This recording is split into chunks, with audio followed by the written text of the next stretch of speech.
Assalamualaikum warahmatullahi wabarakatuh. Subahul khair wa kaifa halukum ya talibun wa talibat. Asallahu ayat nasihatan wa afiatan fi kulli yaum. Pada kesempatan kali ini kita akan mereview pelajaran hadis kelas 7 di semester 2 ini. Sebelum kita lanjut, silakan tombol tekan like, give your best comment, dan tekan tombol subscribe. Jangan lupa share video ini kepada teman kalian, keluarga kalian, dan siapapun agar mereka tahu apa yang kalian tahu. Oke, kita lanjut. Yang pertama, kita akan mereview beberapa sahabat yang meriwayatkan hadis dari Rasulullah SAW. Yang pertama, kita ada sahabat Abdullah bin Mas'ud radhiyallahu anhu.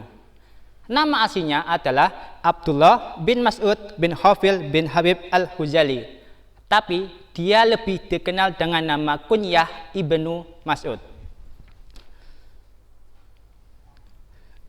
Sahabat ini dikenal dengan perawakan yang agak pendek, tapi beliau memiliki suara yang sangat bagus, sehingga sahabat Ibnu Mas'ud ini termasuk orang yang pertama kali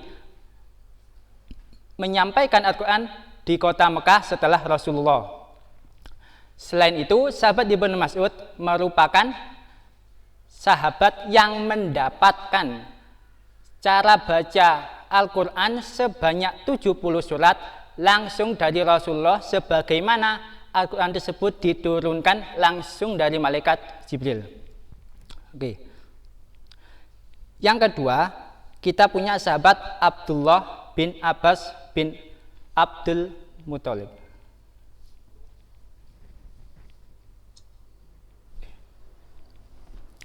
Sahabat Abdullah bin Abbas ini merupakan sepupu Rasulullah dari pamannya yang bernama Abbas. Nama kunyahnya atau nama julukannya dikenal dengan sebutan Ibnu Abbas. Sahabat Ibnu Abbas ini lahir 3 tahun di kota Mekah sebelum Nabi hijrah ke Madinah. Jadi ketika Rasulullah meninggal di kota Madinah, umur sahabat Ibnu Abbas ini sekitar 13 tahun, masih sangat belia.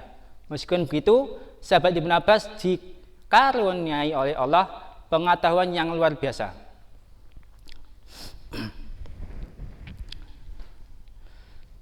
Terus kita lanjut ke hadis yang ke-15. Hadis ke-15 ini ada 3 poin. Yang pertama, 1. Siapa yang beriman kepada Allah dan hari akhir, maka harus berbicara yang baik atau diam. Di sini Rasulullah menyuruh kita untuk menjaga setiap perkataan yang keluar dari lisan ataupun yang kita buat dalam bentuk tulisan. Kenapa? Karena setiap perkataan itu pasti akan dicatat oleh malaikat. Dan nanti ketika di hari akhir, hari penghakiman, semua perkataan, semua tulisan akan dipertanggungjawabkan di hadapan Allah Subhanahu wa taala. Oleh karena itu, kita harus menjaga betul-betul apa yang kita ucapkan agar tidak menyakiti orang yang mendengar ataupun orang yang kita ajak bicara. Yang kedua, yaitu siapa yang beriman kepada Allah dan hari akhir, maka hormatilah tetangga. Tetangga merupakan orang yang terdekat dengan rumah kita. Jikalau kita ada musibah, pasti tetanggalah orang yang pertama kali datang menolong. Seperti atau kalau kita mempunyai acara hajatan, syukuran, pasti ada tetangga yang akan membantu kita, baik itu dalam urusan memasak ataupun menyiapkan tempat. Bahkan Rasulullah sendiri pun sangat mewanti-wanti bagi orang agar bisa berhubungan baik, bergaul dengan baik dengan tetangganya, seperti yang dicontohkan pada zaman sahabat.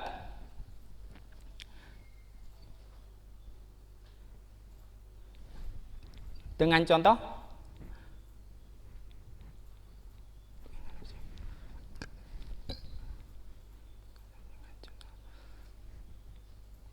cerita seorang janda miskin dan pohon kurma. Terus selanjutnya, poin ketiga, yaitu siapa yang beriman kepada Allah dan hari akhir, maka dia harus menghormati tamu. Sejak zaman dulu, Rasulullah mengajarkan pada para sahabat bagaimana pentingnya menjamu tamu, bagaimanapun bentuknya, apakah dia dari golongan kaya atau golongan miskin, semua haruslah dihormati. Oleh karena itu, di negara-negara Timur Tengah, budaya menjamu tamu sangatlah diutamakan. Ketika ada tamu yang datang ke rumah mereka, mereka akan menjamu dengan sebaik-baiknya, memberi makan yang terbaik dan menyediakan tempat yang terbaik. Seperti yang dicontohkan oleh salah seorang sahabat dengan piring kosong.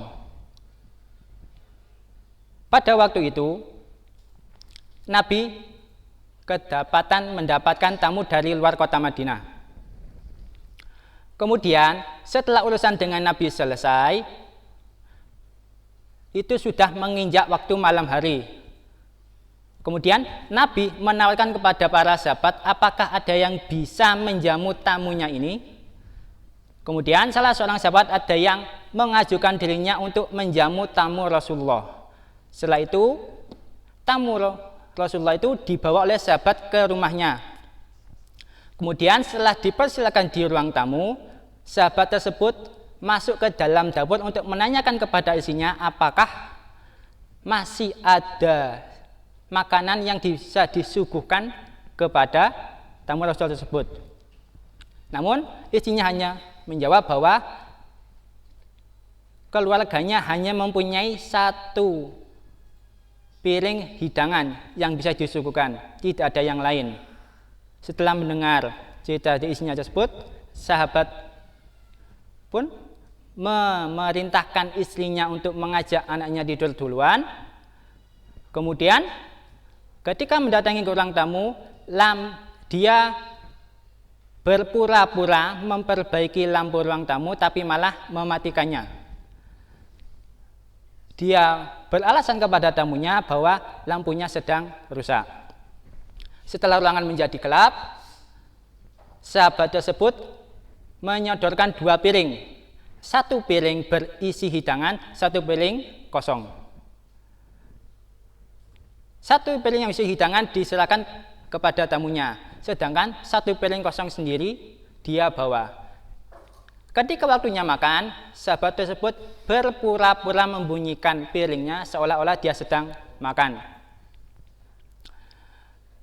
Setelah tamunya makan, karena tidak tahu, dia pun istirahat di rumah sahabat tersebut. Begitulah contoh bagaimana sahabat sangat menghormati tamu. Terus, hadis ke-16. Hadis ke-16 ini berisi tentang larangan untuk marah. Kenapa? Karena marah dapat berakibat buruk. Yang pertama, baik itu bagi diri sendiri, yang kedua maupun bagi masyarakat. Bagi diri sendiri, banyak sekali kerugian. Jika secara fisik, marah dapat mengakibatkan banyak mendatangkan penyakit seperti infeksi saluran pencernaan, bisa mengarah ke jantung, liver, dan lain-lain. Kalau secara ruhaniah, dia bisa menjadi cepat marah, cepat mengambil keputusan yang tidak sepantasnya, suka memukul, bahkan suka menjelek-jelekkan orang lain. Dan yang paling parah bagi dirinya sendiri adalah dengan marahnya itu dia bisa menghapus pahalanya. Sedangkan bagi masyarakat, apalagi seperti masyarakat Indonesia yang terdiri dari berbagai macam suku, agama ataupun ras,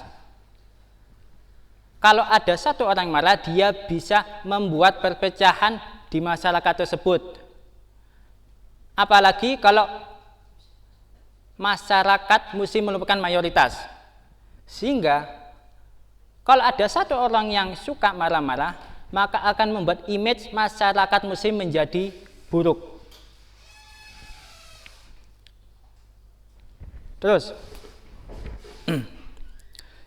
oleh karena itu, sejak zaman dulu Nabi menasihatkan bahwa sebaik-baiknya orang itu bukan dilihat dari bagaimana dia bisa mengalahkan seseorang dalam suatu perkelahian, tapi sebaik-baiknya orang itu adalah orang yang mampu menahan marahnya ketika dia sedang marah.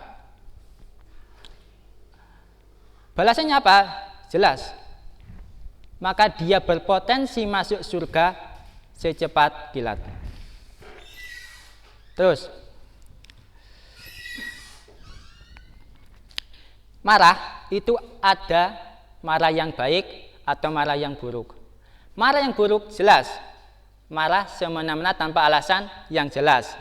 Tapi kalau marah yang baik itu karena Allah, bisa membela agama Allah, bisa ketika dia melihat kemungkaran, dia rasa marah agar kemungkaran itu tidak terjadi. Sedangkan sebagai salah satu usaha kita untuk menahan marah ada beberapa macam. Yang pertama, menahan diri sekuat tenaga untuk tidak marah.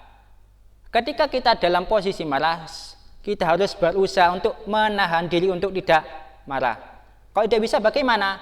Kita lanjut yang kedua, dengan membaca ta'awudz, kita berlindung kepada Allah agar setan tidak mengganggu kita untuk mudah marah. Kalau belum bisa bagaimana? Kita lanjut yang ketiga, dengan mengubah posisi ketika marah. Kalau kita marah ketika berdiri, maka kita harus duduk. Ketika kita marah sedang duduk, kita berbaring. Selanjutnya, langkah yang keempat, dengan diam. Ketika orang terkuasa dengan rasa marah, maka dia akan mempunyai keinginan yang besar untuk berbicara yang kotor. Oleh karena itu kita harus menjaga, berusaha untuk diam.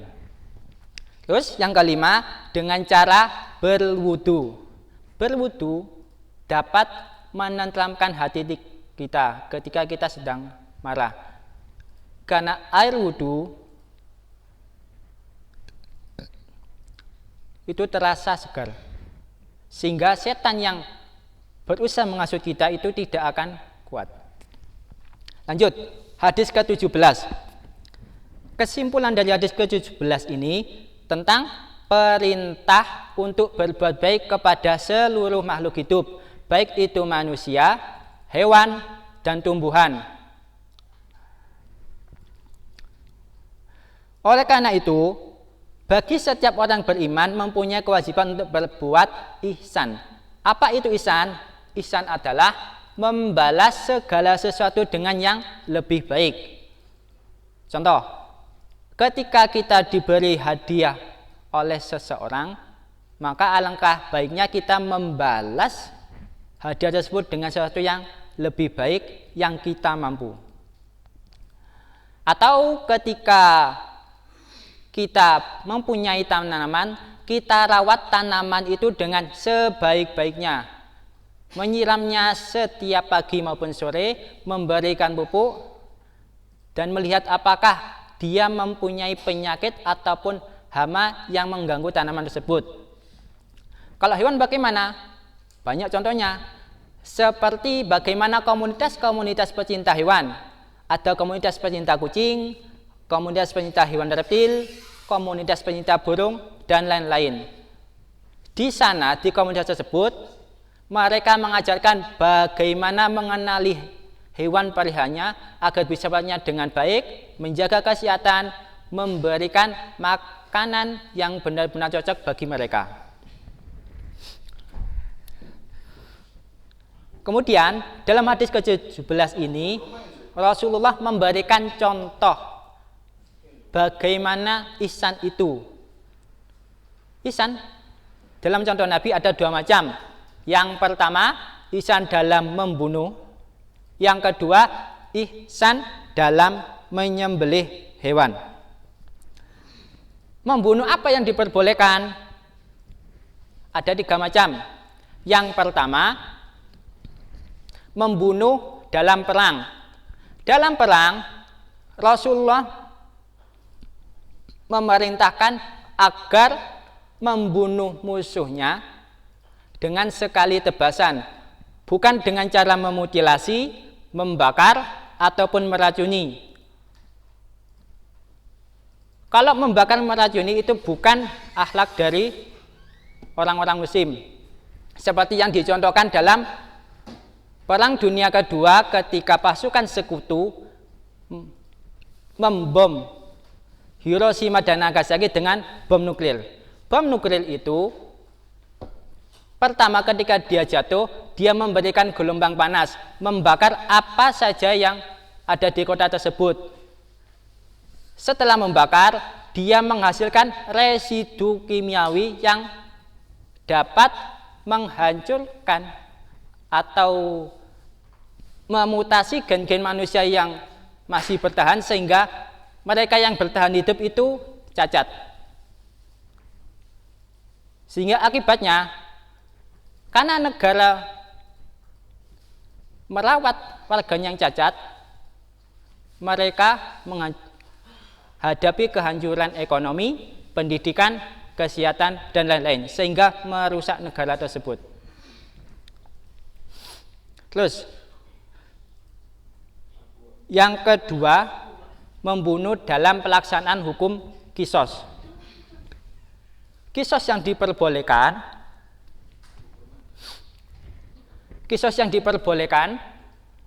adalah dengan sekali tebasan di pangkal leher. Tidak boleh melaksanakan hukuman qisas dengan cara memutilasi ataupun yang lain itu. Sekali membunuh harus selesai. Jangan sampai menyakiti, baik itu sebelum ataupun sesudah. Kemudian yang ketiga adalah pelaksanakan hukuman had ketika orang tersebut kafir. Kafir itu bisa jadi kafir asli ataupun murtad. Tapi kesemuanya kebolehan ihsan dalam membunuh itu hanya diperbolehkan sesuai syariat yang berlaku maupun keputusan hakim setelah melalui pengadilan. Jadi tidak boleh kita sembarangan membunuh orang lain tanpa alasan yang jelas. Terus lanjut. Yang kedua, ihsan dalam menyembelih hewan.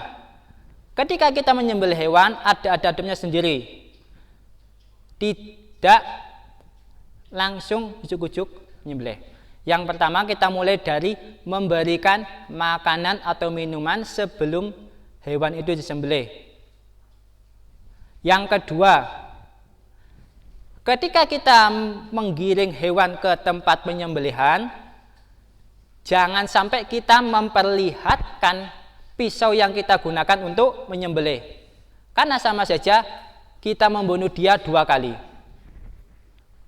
Kemudian, ketika kita menyembelih, kita harus menggunakan pisau yang sangat tajam agar proses penyembelihan itu bisa cepat selesai dan lanjut untuk penyembelihan yang lainnya.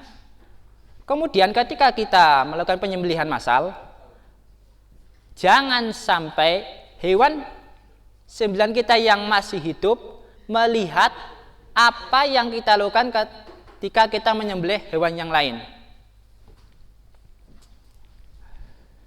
Ketika kita menyembelih hewan, syaratnya adalah kita harus bisa memotong dua jalur, yaitu jalur pernafasan dan jalur makanan. Baru itu penyembelihan kita bisa sah. Ketika kita menyembelih, jangan lupa kita membaca bismillah ataupun bersolawat kepada Rasulullah SAW. Kemudian lanjut. Hadis ke-18. Hadis ke-18 ini bercerita tentang 3 nasihat Nabi. Yang pertama, takutlah kepada Allah di mana saja kamu berada. Di mana saja kita berada, baik itu di tempat yang ramai ataupun tempat yang sepi, pokoknya di mana saja kita harus menghadirkan rasa takut kita kepada Allah Subhanahu wa taala. Kenapa? Karena dengan kita menghadirkan rasa takut kepada Allah, kita akan meningkatkan level keimanan, kualitas keimanan kita ke tahap yang paling tinggi, yaitu takwa. Apa bahasanya bagi orang bertakwa? Balasannya adalah surga.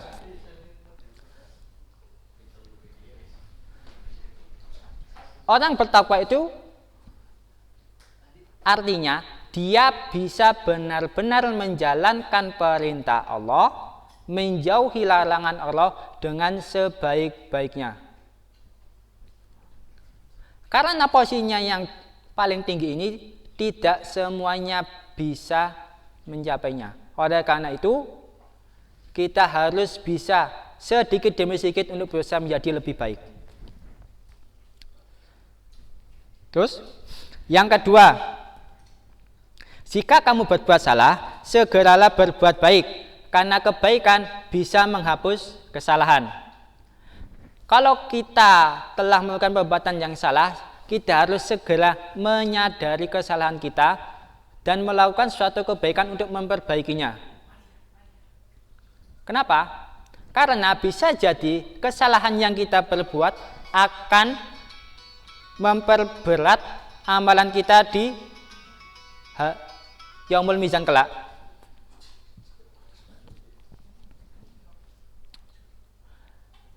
Ada kisah di mana seseorang yang di masa dunia dia mengumpulkan banyak pahala, banyak penyimpanan kebaikan, tapi ketika dia di hari akhir, ketika langkah kakinya akan masuk ke surga, dia malah jatuh ke neraka.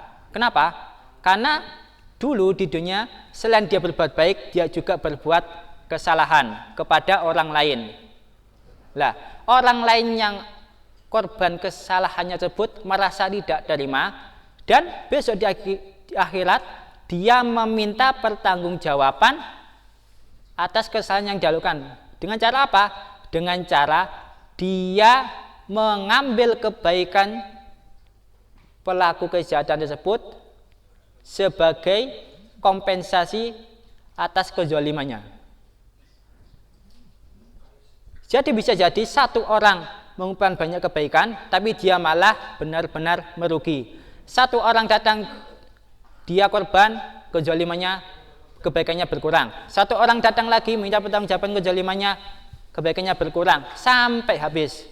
Ketika kebaikannya sudah habis, masih ada datang orang lain yang meminta pertanggungjawaban, maka giliran keburukan kesalahan yang dimiliki korbannya diberikan kepada dia, sehingga dia yang aslinya bisa masuk surga malah jatuh ke dasar neraka. Nauzubillah min dzalik. Oleh karena itu kita harus berhati-hati selama kita hidup di dunia untuk selalu berbuat baik di mana saja.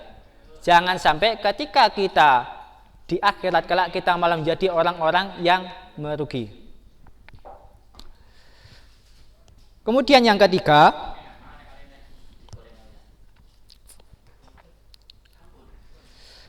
berakhlak baik kepada seluruh manusia. Berakhlak baik merupakan cerminan dari orang muslim. Di mana saja, kepada siapa saja kita harus berakhlak yang baik.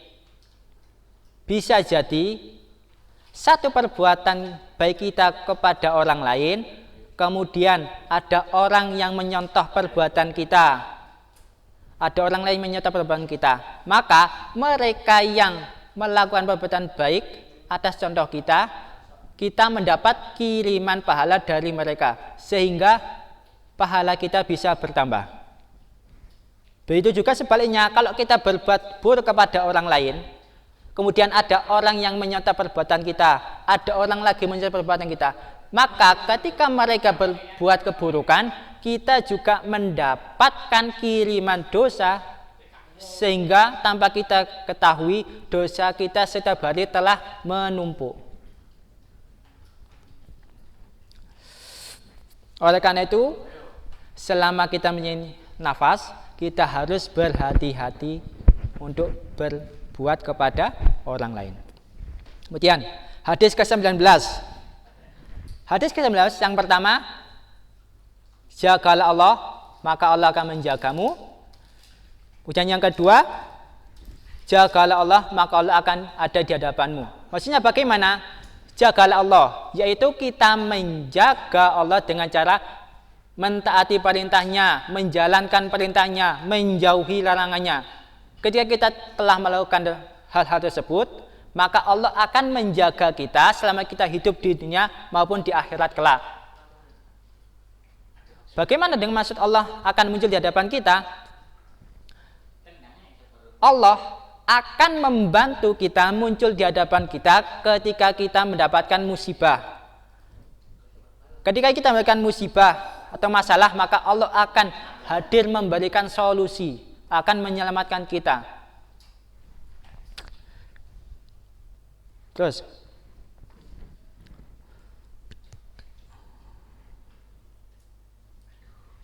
selanjutnya, jika kita mintalah kepada Allah. Jika kita memohon pertolongan, mohonlah pertolongan hanya kepada Allah. Allah sebagai satu-satunya tempat kita meminta apa saja. Meminta kesehatan, meminta ilmu yang barokah, minta rezeki yang barokah, meminta pasangan hidup yang soleh-solehah, meminta keturunan yang soleh-solehah. Hanya Allah lah tempat meminta.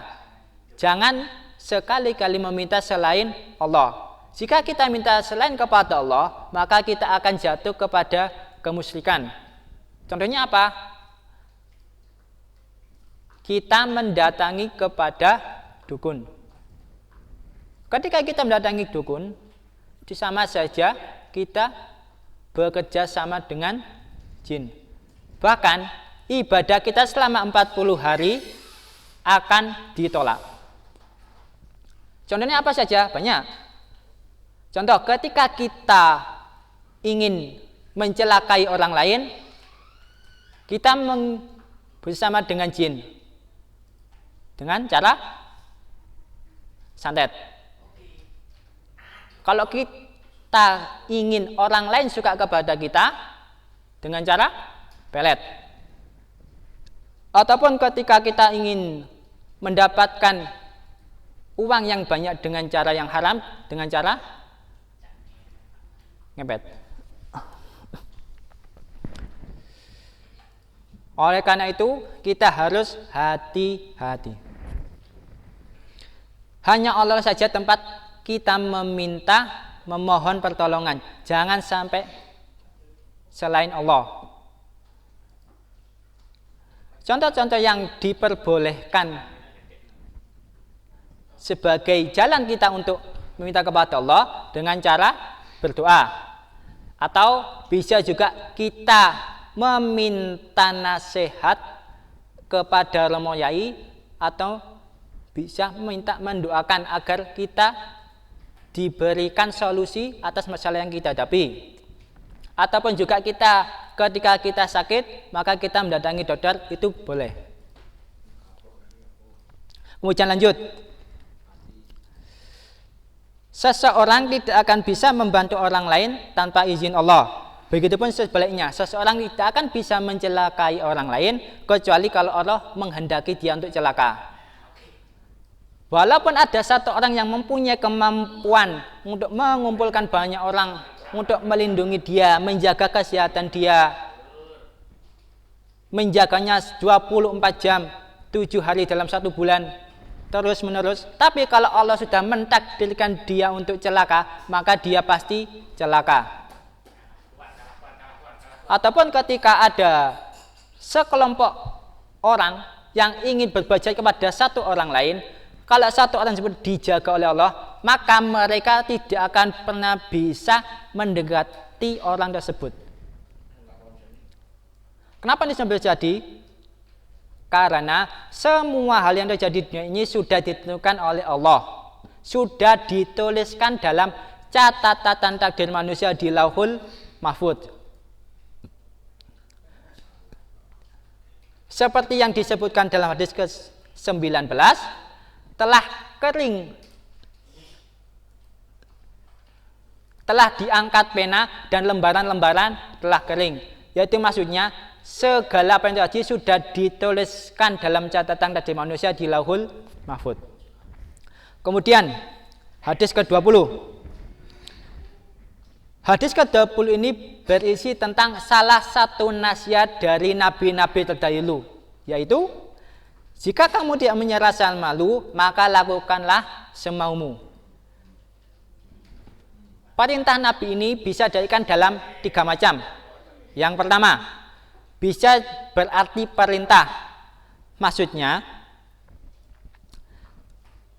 yang pertama bisa berarti ancaman. Maksudnya, ketika kamu tidak mempunyai rasa malu, maka kamu pasti akan melakukan apa yang kamu mau. Ingatlah, pasti Allah akan menyiapkan tempat khusus bagimu di neraka kelak. Yang kedua, berarti pemberitahuan. Jika ada orang lain tidak mempunyai rasa malu, maka dia pasti akan melakukan apa yang dia inginkan tanpa merugikan orang lain, dan dia nanti pasti akan mendapatkan siksa dari Allah yang sangat pedih. Sedangkan makna yang ketiga, perintah Allah ini berarti menunjukkan ibadah atau sesuatu yang diperbolehkan. Maksudnya, selama hal itu tidak dianggap memalukan di hadapan Allah maupun manusia, silahkan lakukan. Bahkan dianjurkan untuk melakukannya. Contohnya apa?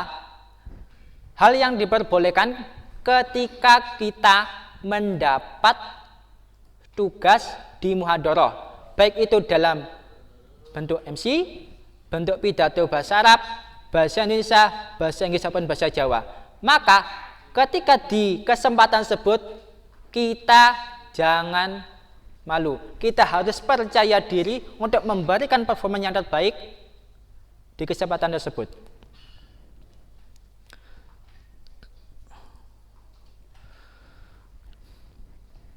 Oleh karena itu, kita perlu mempelajari pentingnya menempatkan malu pada tempatnya. Malu yang ditempatkan pada tempatnya itu menunjukkan keimanan. Jika malu yang ditempatkan bukan pada tempatnya, itu menunjukkan kelemahan kita sendiri. Kelemahan yang membuat kemampuan kita semakin menurun. Kemampuan kita tidak akan berkembang kalau kita tidak bisa menekan malu pada tempatnya. Contohnya apa? Ketika kita muhadharah, kemudian ketika kita tampil kita merasa malu, maka selamanya kita tidak akan bisa mengembangkan potensi kita ketika kita berpidato atau ber-MC.